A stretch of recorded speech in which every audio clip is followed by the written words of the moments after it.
どうもつぶつぶやです。今回はこちら、夏に多肉植物がぐんぐん伸びた時に起こりがちなのが、茎の途中から根が出てくる。初めてこういった状態を目にした方はちょっと心配になるかもしれませんが、葉っぱが元気なら全く心配なしで大丈夫。こうなる原因となった時にお手入れが必要な場合の見分け方などをお届けします。それではまずはどうして茎の途中から根が出てくるか、こちらの茎の途中から根が出る状態を気根と言います。気根なので今後は気根と呼ばせていただきます。どうして気根が出るかと言いますと、ズバリ多肉植物がお水を欲しがっている。定期的にお水をあげているのにどうしてお水を欲しがるかと言いますと、根が思うように機能していない場合がとても多いです。原因は様々考えられますが、暑さによって傷んだり、虫がいたずらして傷んだりなので、一旦気根が生えてお水をあげても葉がふっくらしないときは、こういったお薬をパラッとかけてあげる。どういったお薬かと言いますと、こちら、多肉植物を育てている方にとってはおなじみのオルタンデラックスを少々土の上にかけてあげて、こんな感じですね。そしてお水をあげて1週間から10日ぐらい様子を見ていると、お水をあげた後に葉っぱがふっくらと膨らんでくれます。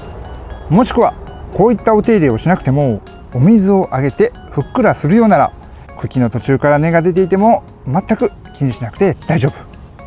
一旦9月下旬の多肉植物にとって絶好調な季節が来るまで植え替えは待ってあげるの結構おすすめです。なので徐々に葉っぱが膨らむなら気にしなくて大丈夫です。ちなみに根がどんどん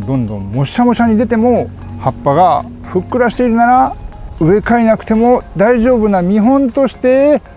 こんな感じ、もうもしゃもしゃです。ちょっとかわいそうにはなりますが、もうしばらくしたら植えてあげたいと思います。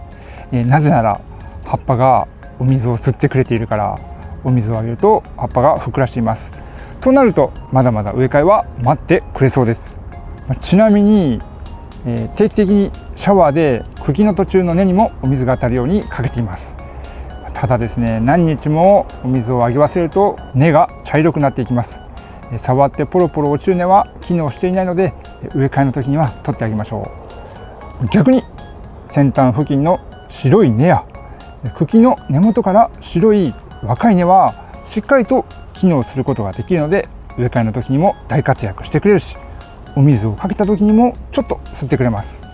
すごいですね。もうちょっと我慢して。対してこんな感じで土にしっかりお水をあげてもなかなか葉っぱがふっくらせずに根がボーボー、こういった場合はいち早く植え替えてあげるのがおすすめです。どういった感じに植え替えるかと言いますと、根がしっかり出ている部分を残してあげるようにカットします。こんな感じですね。そしてこちらの切り口が乾く 2,3 日後に植え替えてあげるのがおすすめです。それまでに葉っぱがちょっとふっくらせずに心配な場合は、一旦カットした直後、新鮮な清潔なお水にチャポンと頭までしっかりつけてあげて、だいたい1時間ぐらいつけてあげます。そうすると葉っぱがふっくらし、ハダニなどがいた場合もみんないなくなります。卵は多少残ることがありますが、一旦ハダニがいなくなるので、植え替え直後からお水をグビグビ吸ってくれます。ちょっとしばらく時間が経ったと仮定して、そしてこの後切り口が乾燥するまで 2,3 日日陰で様子を見てあげます。その後にあまり大きすぎない一回りぐらい大きなポットを用意して、こちらの根と根がぺたんこにくっつかないように根と根の間に土を入れるようなイメージで、サラサラサラ、こんな感じですね。そしてちょっと揺すってあげて、根と根の間に土土が入るようにサラサラっと入れていきます。はい、トントン叩きます。根と根の間に土が入るようにトントントン。できました。これで大丈夫です。あとは土が乾いたらお水をたっぷりあげるを繰り返せば、日に日にふっくら元気に成長してくれます。しっかりと根付くまでは他の多肉たちよりも優しい光がおすすめです。ということで今回は夏の終わりに質問の多い茎の途中から根が出た時のお手入れ方法をお届けしました。とりあえず慌てなくても大丈夫。多肉たちが元気なら9月の下旬ぐらい、人も多肉も過ごしやすい時期になったら植え替えおすすめ。緊急事態の場合はこんな感じで植え替えて、なるべく優しい環境で様子を見てあげましょう。それでは最後に質問のコーナー。コメント欄にいただいた質問です。室内で育てる時のコツがあれば教えてください。素晴らしいご質問ありがとうございます。まず、最も大切なことが2つあります。最もなのに2つ。風通しと光。室内の涼しい環境で育っている場合に足りなくなりがちなのが光と風。